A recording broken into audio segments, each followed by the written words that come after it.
साल 1977 की एक सर्द रात में लगभग 9 बजे किसी ने मायावती के घर का दरवाजा खटखटाया।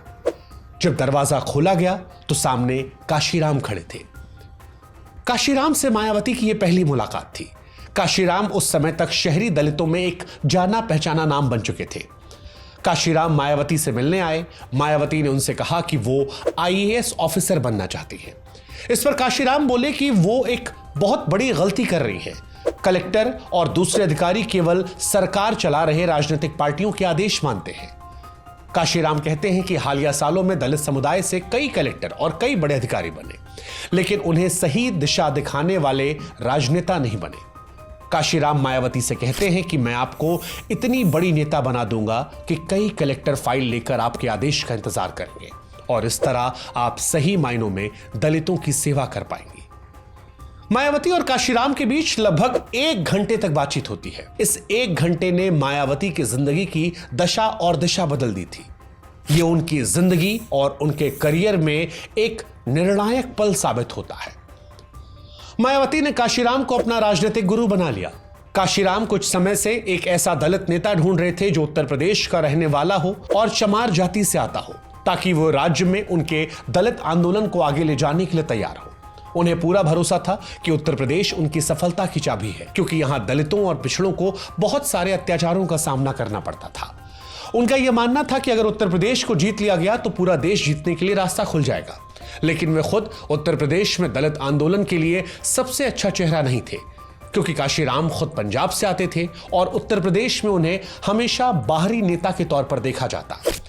लेकिन मायावती उनकी इस स्कीम पर बिल्कुल फिट बैठी। वे उत्तर प्रदेश की मूल निवासी थीं, चमार जाति से आती थीं और दलितों के मुद्दे और जातिवाद को लेकर जागरूक थी। काशीराम से इस मुलाकात के बाद मायावती ने धीरे धीरे आईएएस बनने के अपने सपने को पीछे छोड़कर काशीराम के बताए रास्ते पर चलना शुरू कर दिया।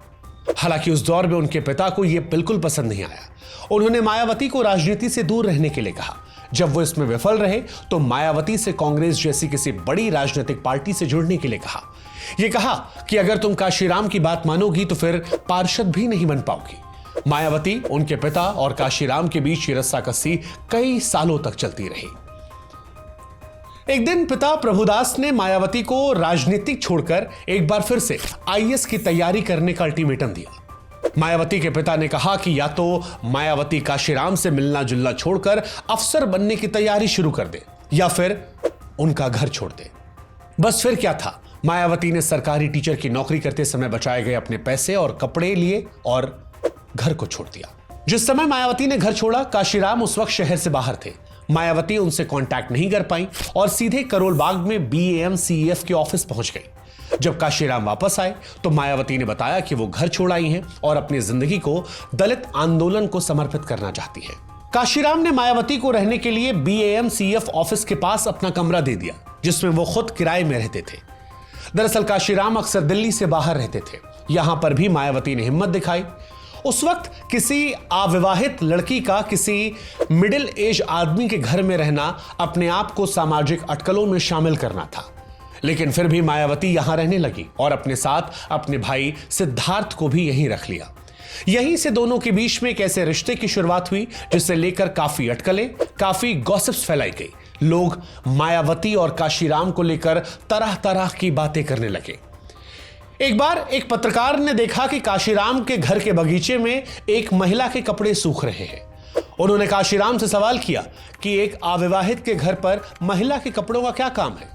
इस सवाल पर काशीराम भड़क गए और पत्रकार को फटकार लगाई कि आप राजनीतिक सवाल न पूछकर इस तरह के सवाल क्यों पूछ रहे हैं। काशीराम के जीते जी अक्सर मायावती से उनके संबंध को लेकर कई तरह के अटकलें और सवाल पूछे जाते थे। काशीराम पर दलित नेताओं की तरफ से भी कई तरह का दबाव बढ़ रहा था। मायावती के विरोधी काशीराम पर यह आरोप लगाते कि वे अपने पुराने और अधिक सीनियर साथियों को अनदेखा कर मायावती को आगे बढ़ाने लग गए।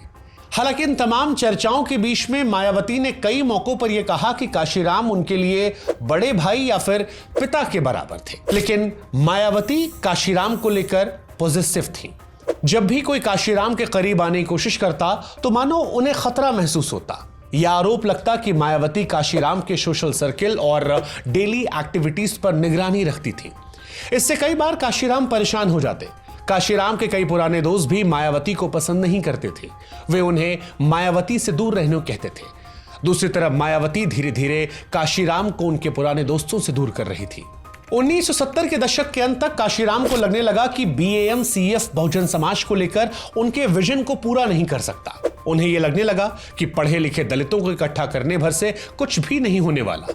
दलितों को पॉलिटिकल पावर की जरूरत है। अंबेडकर की तरह काशीराम भी पॉलिटिकल पावर को दलितों के मुक्ति की मास्टर की मानते थे और उसके बाद इसी दिशा में काम करना शुरू कर दिया। यहां मायावती ने भी काशीराम को BAMCF से आगे बढ़ाने का साहस दिया।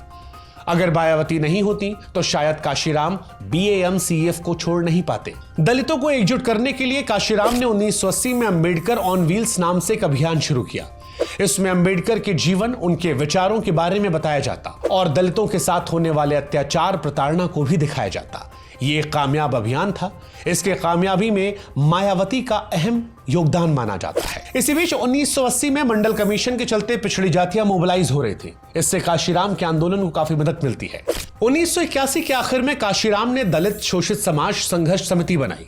इसे DS4 के नाम से जाना गया। इसका नारा था, ठाकुर ब्राह्मण बनिया छोड़, बाकी सब हैं DS4।